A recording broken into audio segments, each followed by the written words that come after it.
This is your World War III update. An extreme word of caution tonight.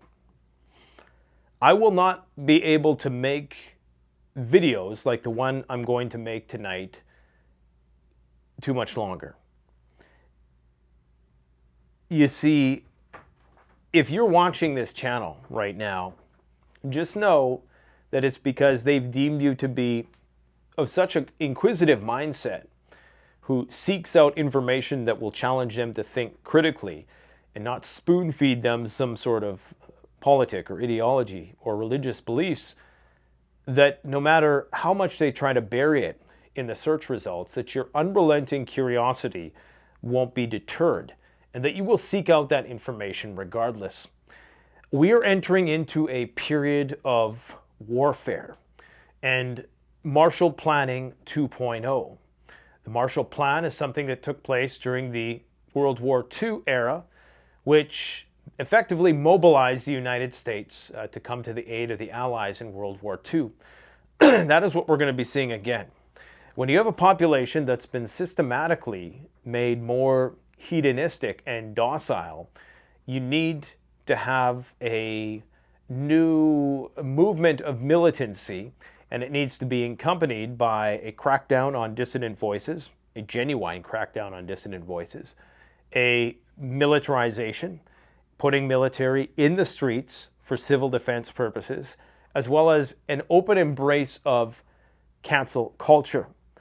Now, before I get into the details of what's happening today and what's happening abroad, understand something. Right now, people think that they have agency on these social media platforms. Like when you're clicking around, I want you to think about this. 95% of people don't look at their subscription page anymore. I mean, I don't even know where it is. I don't even know if it still exists nowadays, right? Your customized feed of all of the people who you follow. Strictly that.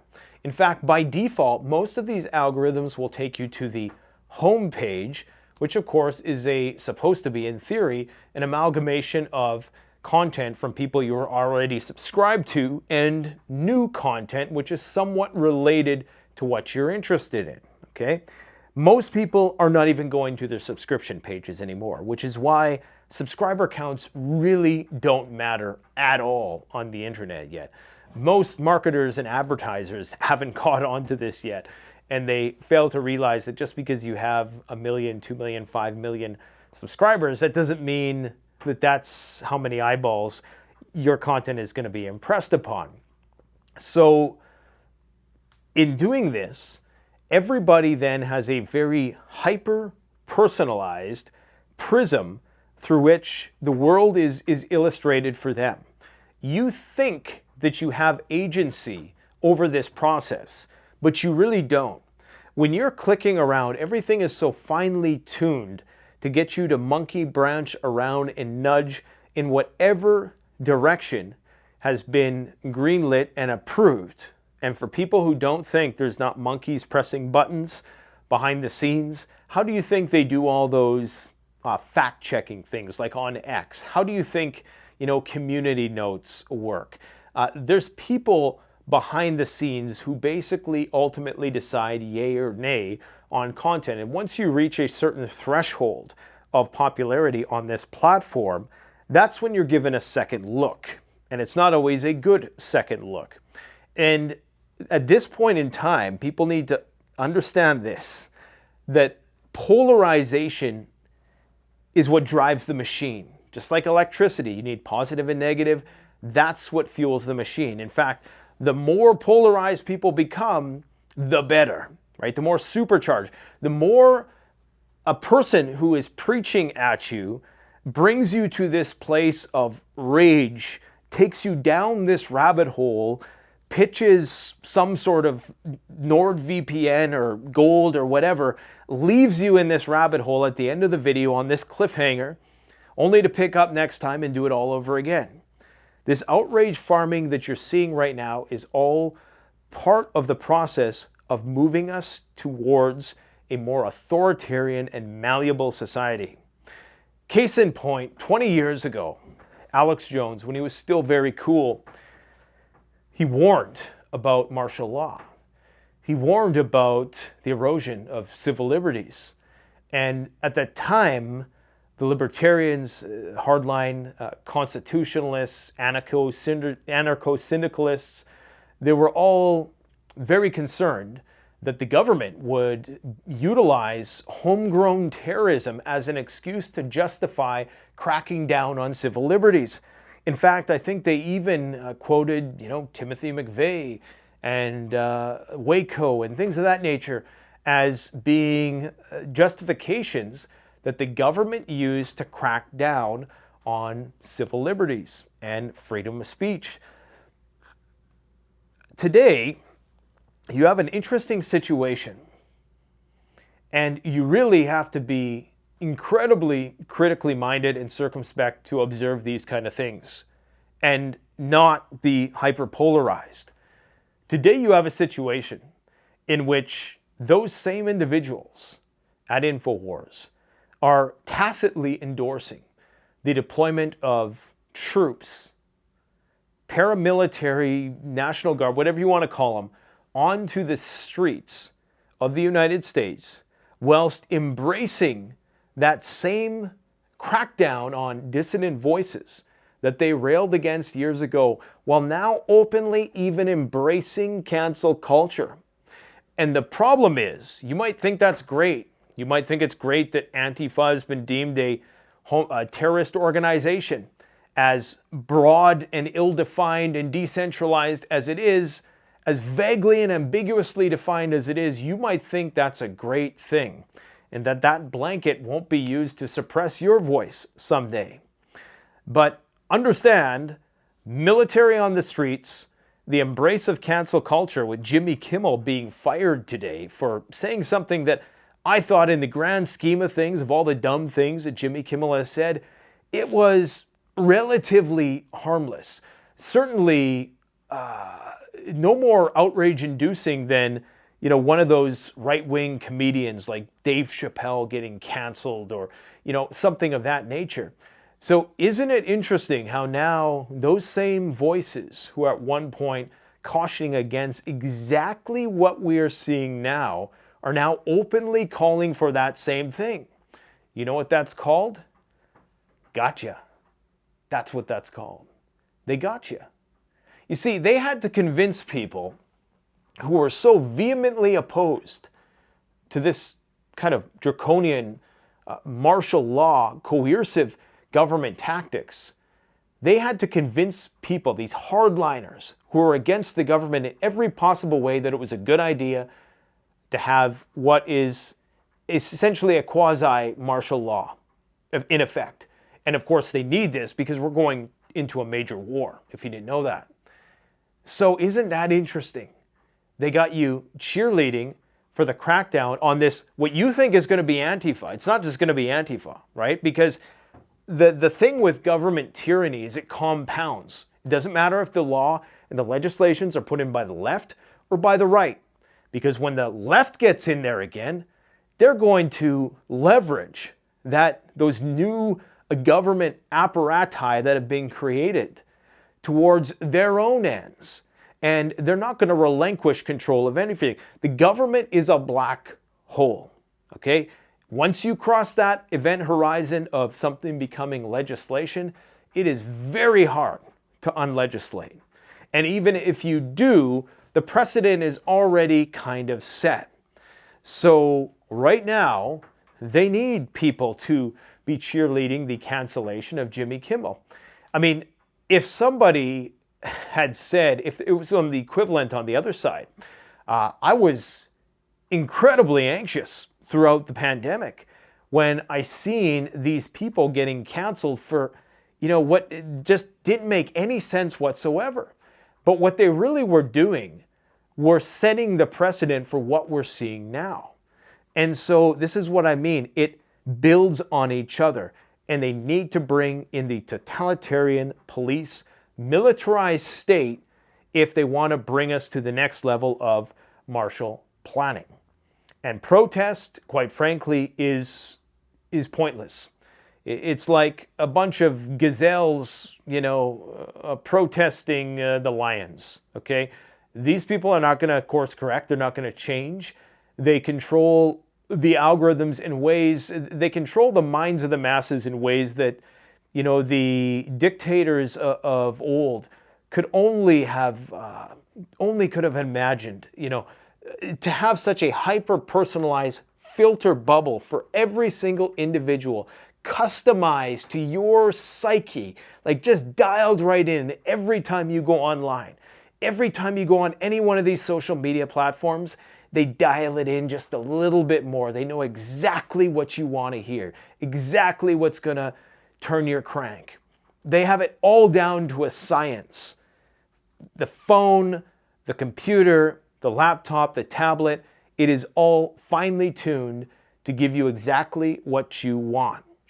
And so this is why it becomes an impossible situation to effectively remedy through any kind of protest. It's like a bunch of gazelles protesting the lions. I mean, not only do the lions have free reign over the national park, not only are they just evolutionarily better equipped for natural selection, but they also now have cameras everywhere. Okay, they control who comes in and comes out of the compound. They have full spectrum surveillance over everything. But of course, they got to keep their feedstock at sustainable levels, otherwise they'll go extinct. So, it's not like the vampires are going to kill all the humans right away, because then they're going to run over to the food source. So they got to kind of keep you alive, right? Now, who knows? They're working on, making you completely physically obsolete as well. And I'm pretty sure once that happens, it's game over. But what I'm telling you is, there's a very dark side to SHTF that we aren't ready for. We just didn't, and there's no solution. The only solution is to run off into the woods. That really is it. Because anything you do on grid, whether it's buying precious metals online, buying stuff on Amazon, whether it's buying a off-grid property and it's in your name and you can see, on the land titles registry where it is, there is no escape from what's coming. The only way to do it, and the only way you can really, and there's no fighting it, that's the thing. And I'm not trying to be defeatist or fatalistic about it. This is just a reality. Everybody is going to have to take a big bite of the shit sandwich, probably even more so the people like myself who are really squared away and well prepared. Because when it comes to war measures and war powers and expropriation, we're probably going to be on the shit list. Now, proof positive of that is a message that I got today from someone in Poland who is very incredibly well informed about the situation and is always providing me information before it's news. They told me today that specifically on the border regions between Ukraine and Poland, that they've already enacted these war measures. Requisition of private real estate is now possible. They can take your stuff. As the Act on Defense Infrastructure, which was unanimously enacted by the Polish Parliament, has come into force, there will be no possibility of appealing such a decision in court once the armed forces declare a need for such real estate for any type of military infrastructure, bases, training grounds, transport corridors. It will only be possible to apply for compensation, but the amount will be decided by a government-appointed adjudicator. So they're saying that, okay, you'll be compensated, don't worry, we'll give you some money in return, but you don't get to dictate how much it's going to be. Kind of like gun confiscation here in Canada. And if people don't think, I know we here, because we're divided by an ocean, we think something like this will never happen here. I think it's going to be worse than people think. I think just like you're seeing the open embrace of these coercive and unjustified tactics being leveraged by it's not the current administration, it's the government. It's a dual party, uniparty system. And it doesn't matter if it's Trump or Biden, They're both working towards the ends of consolidating power. And so ultimately, we are in a situation where it's going to be very, very difficult to evade the hellstorm that's coming, because everything that you're seeing in Ukraine is now starting to kind of creep into neighboring countries like Poland. Conscription is arguably one of the worst things that could happen to anybody, because you're not only getting your stuff taken away, you're getting you taken away. And you're potentially, and very likely, in the case of that war, going to die or be seriously injured if some of the numbers that are being reported are true. So do not assume that we're going to be in the clear with this. In fact, I think in the same way that they have us openly embracing the dissidents, the crackdown on dissident voices, and the censorship and the military in the streets, they're probably going to find a really interesting Machiavellian way in order to deceive people into thinking it's a good thing to forfeit, your assets to government, right? It's a good thing to do, more for your country. Don't ask what your country can do for you. All that kind of good stuff. It's going to happen. And in fact, it's happening in Poland as well. War tax, cuts in social security payments, and reintroducing work on Sundays are some of the ideas being floated by the Polish government as it looks for funds to balance the gigantic military expenditures, because the issuance of government bonds is insufficient. So again, just to reiterate, we have the designation of the Antifa organization, which again is a decentralized organization by and large. The problem with this is that any anti-war protest, because it's so ambiguously defined, will be lumped into this. But again, I wouldn't advise protesting anyways, because quite frankly, this is all a foregone conclusion. They're going to do it regardless. But you should still have a voice, okay? But even if you do have a voice, there's no guarantee that that voice is going to be able to get through the hyper-personalized algorithmic prism that they've created for everybody. The prism, which is really a prison. So even if you have a voice, even if you have free speech, it doesn't matter, because 7 big tech platforms control what people see. And you might think, you could have the most charismatic, engaging individual that goes out on street corners and does everything from the grassroots up. If they don't get traction in the algorithm, it doesn't make a lick of difference. It will not matter. And they're not going to put anybody there who doesn't kiss the ring. If you don't know what I mean by that, when you get to a certain level in this game, you know what I mean by that, okay? I've been given many, many opportunities. I've been extended a hand up, if you will, by many, many prominent figures. But there's a potential downside that people that Candace Owens, they need to be very careful, because once you make that deal, that Faustian bargain with the devil, as big as you are, the harder you fall, as they say. It's an aphorism. I don't know what is a good aphorism to describe what I'm referring to. It's not without its share of major risks, which is why I'm fine being on the B side, because the B side is actually safe. When you go into the A side of things, when you are the first round influencer draft pick, there's a lot of fine print there, okay? That if you get out of line, there's a reason why Candace Owens, who is openly criticizing Israel, you have to ask, why do they want you, and they do, why do they want you to associate the Charlie Kirk assassins with Israel? They want you to do that, right? You got to think about this, guys. Look, this is I don't know why it's so hard for people to wrap their heads around this. If you control all the big 7 algorithms, I'm talking like Facebook, Meta, Instagram, Netflix, TikTok, soon to be TikTok, Oracle's taken that over, YouTube, Google, Alphabet, and a few others, X, which is totally controlled. I mean, Elon Musk today is bragging about how his robot is twice the size, this bipedal robot, and you can't knock it down no matter what you can do. That's just great. So what you need to realize is that all of these companies are finely, very finely controlled.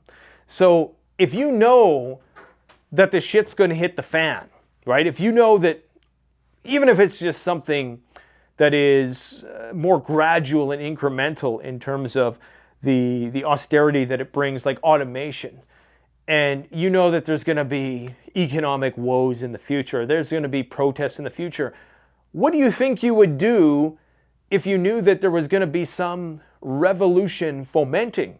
Well, of course, you give people the hero. You give them the sheep herder, right? And that's what Candace Owens is right now.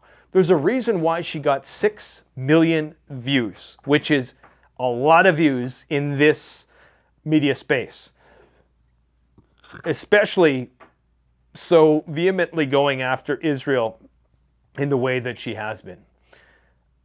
That gets greenlit. That's greenlit. That's not... I know some people think that is... She's a talented individual. She's very smart.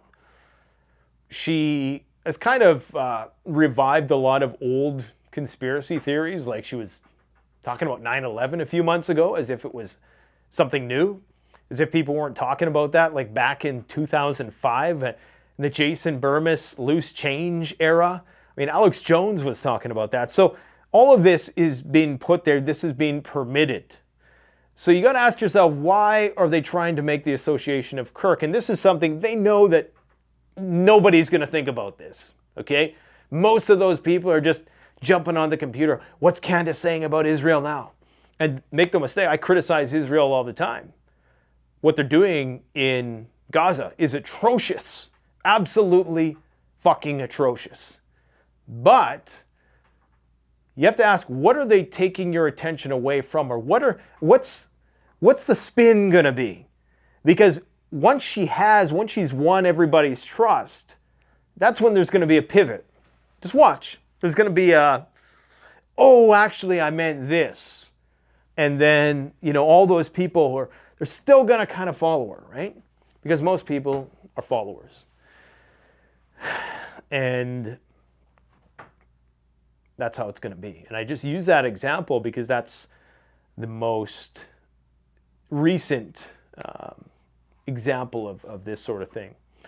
So the problem with this legislation, whatever this is that this is a part of an agenda to effectively bring anybody under this blanket term of Antifa who resists the many upcoming wars. So even if you were to resist, like even if you had legitimate, grievances against genocide that have been agreed to by the International Criminal Court, the UN, any international agency that has any little bit of legitimacy, they're all calling it a genocide. If you protest that now, they're going to lump you into Antifa. Now, you might not care about the Palestinians. You might think that it's an overblown cause. Fine. Eventually, there's going to be something else, right? And it's going to affect you. And the next government's going to get in. And do you think the Biden legislation is going to remove the Antifa designation? The only way and the only time they're ever going to remove a terrorist designation is like in the case like Syria, where they put a former terrorist in the head of the government. That's the only time they're ever going to do it. So this is bad, okay? I know there's a lot of people who don't like Jimmy Kimmel. I think his jokes are horrible. I think his shilling for the medical industrial complex in the last 5 years has been appalling. But at the same time, you gotta wonder, okay, something very strange is going on here. There's some kind of agenda behind all of this. Now, I haven't really spoke much about what's going on in the wars. Look, they're getting ready for war in Southcom in Venezuela. Every day there's more assets being moved down there. Apparently the Golden Dome is, we're about to get more details about that soon. Trump, there was a statue that was parked in front of Capitol Hill, and apparently it's a statue of him in a, obviously made of gold, carrying a Bitcoin coin.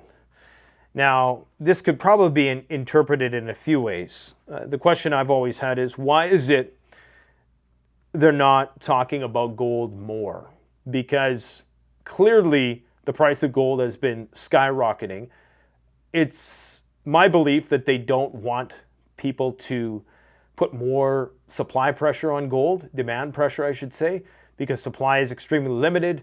The price is already, in the absence of any real news or media attention whatsoever, the price is already 2x'd in the last 2 years, okay? Over 2x'd.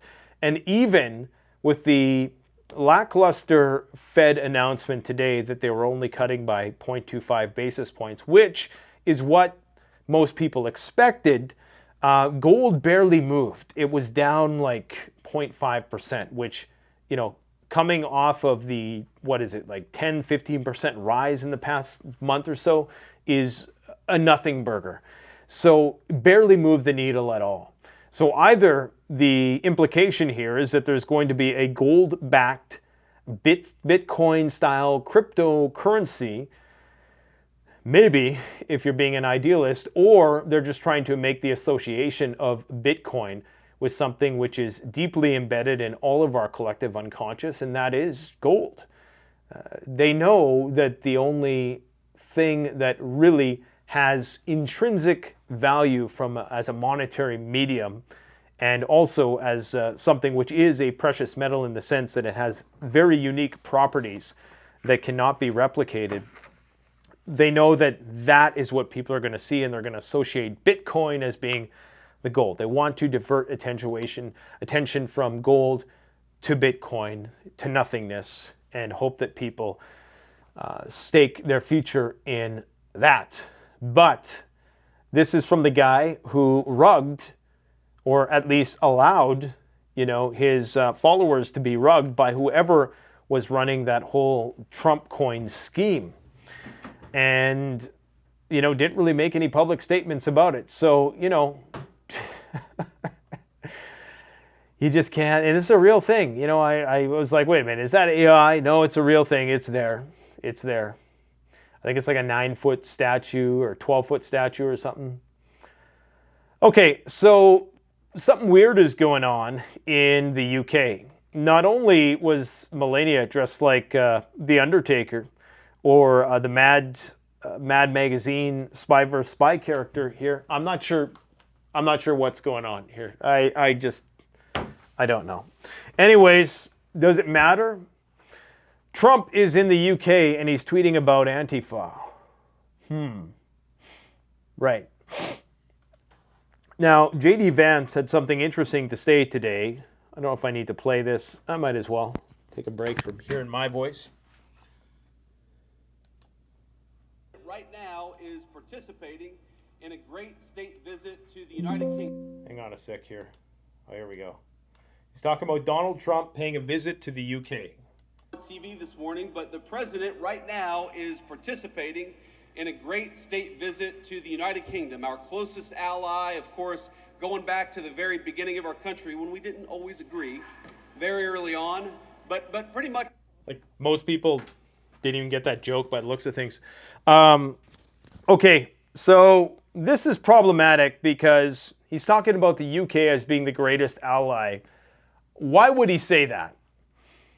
Canada shares a massive border. We do 10 times the amount of trade, even though we have, what, like half the population as the UK. And I'm not like jelly because, you know, we weren't selected as the best. I'm trying to get to the reasoning as to why they're saying all of a sudden that the UK, of all places, is their strongest ally. I mean, we have NORAD. that trumps NATO here in Canada, the United States. So, this is strange to me. Now, are they just buttering up the UK so the UK takes the lead in Ukraine and so that they can extricate themselves from the war so they can go on other adventuristic pursuits in the East or in the Middle East? It's possible. Or there is something here that we don't really understand. Maybe it goes back to, dare I say, 1933, the Rothschilds and all of that good stuff. There's a lot of history between these two countries. They even still use the imperial system. Ain't that odd? You'd think they would go metric just to spite the Brits, right? We kicked your ass in the Revolutionary War, so take your imperial, archaic system of measurement and shove it. Now, when it comes to prepping, post-collapse, yeah, we're probably going to be using, inches and feet and yards and all those things, miles and however many cubits or whatever, elbow to fingertip, because we, of course, won't have any rulers. But until that time, let's get with the program here. Something's going on. Obviously, in that Trump hasn't extricated the U.S. from Ukraine yet, means that there's a reason, right? There's a reason. It likely, I was arguing today with somebody that it's because the U.S. defeating Russia is existential in many ways. They see that the window of opportunity to get control of the global situation and make sure that China's rise is stymied to a certain degree, they need to position themselves in a way which is not going to lead to nuclear war, but will slow down the rise of China. They're already too late. They've achieved escape velocity. But if they can take out Russia, and I'm of the belief that you should listen to what Boris Johnson said yesterday. I don't have the notes here, but I quoted it in yesterday's video. He basically said that they have a plan for dealing with Russia. Now, if you look at the pager attack, if you look at Operation Spiderweb, if you look at what was the operation called that Israel conducted against Iran, all of these methods using these very eclectic, unconventional, asymmetrical tools, leveraging drones and saboteurs and cyber elements and AI, and taken all together, I genuinely think that they're going to make a run and they're going to try to do some kind of decapitation strike. Because they can't defeat Russia conventionally, even though every country in Europe, including the United States, is starting to increase its military production. And when the United States really does, and I mean really does, turn the war machine on, look out, okay? There's a lot of people right now who make jokes about how little ammunition and machinery that the United States is able to churn out. When we enter into Marshall Plan 2.0, people will be amazed at how quickly you can bring those systems online. Necessity is the mother of all invention. And so it's not going to be, however, until some major event that they're able to do that. What they're trying to do right now is effectively put into place the systems that normalize the systems that they're going to need to maintain control at home. And they're going to leverage this polarization that we're currently seeing between left and right to bring in more authoritarian measures for the government. Not the right-wing government or the left-wing government, but the government. When they want the left to win again, they will make sure that the left wins again. Right now, that is not conducive to the plan. The Saudis today made a deal with Pakistan, and this caught a lot of people, myself included, off guard. Now, it caught us off guard in the sense that, and he doesn't look, both of them look a little bit nervous. We all knew that the Saudis would buy nuclear weapons from Pakistan if it came down to it. but it seems rather abrupt that they would do such a thing. Now, people are talking about Qatar this, Qatar that. The Qataris made agreements with the US and Israel to do that strike. I mean, that was obvious. They're going on about how it's lamenting about how it was a violation, but it was all agreed to on the back channel. So it's kind of a nothing burger. But this signals that they very well may be getting ready for Iran 2.0, because apparently, and let me see if I have the exact notes here. Apparently, an Iranian official has told Reuters that Iran will not make any concessions to the EU and expects UN sanctions to be reimposed on Iran. The Iranian official said Iran will retaliate when the sanctions are imposed. Now, recently, the International Atomic Energy Agency allegedly came to some sort of agreement with Iran, and Iran capitulated to the demands of the IAEA, interestingly, considering they were the ones that leaked information to the Israelis and the Americans about sensitive nuclear sites and how to attack them. So the fact that I know the Iranians are just kind of playing along to buy time at this point. So they approved the IAEA. They did everything that they were supposed to do, and it looks as though Europe is still going to throw them under the bus. So perhaps these guys know that the shit's about to hit the fan. That's why they have to make this pact. Interestingly, the US, Pakistan, Saudi Arabia, and Israel seem to be in greater cahoots than people originally expected. Pakistan being a nuclear-armed Muslim nation, they were originally thought to be more aligned with, the Russians and have elements within that society that were more aligned with the interests of the East. But it starts to look like now, with the alienation of India, that you really do have the Indians, the Chinese, and the Russians now sharing this common interest against the West, of which Pakistan is increasingly being subsumed by. So interesting development there. We'll have to see where it goes and what happens. This is what's going on the Estonian borders. So you have police and border guard patrolling fences with service roads. You have anti-tank ditches. Then you have a layer of dragon's teeth and razor wire. I picked up some razor wire the other day. You can buy it in Canada, but it's illegal to use in most cases. But hey, you never know when shit's going to hit the fan, so it's good to have those kind of things. A planned minefield. So mines are laid only when a military threat that needing immediate response is identified. So they're going to have minefields. That's the next layer.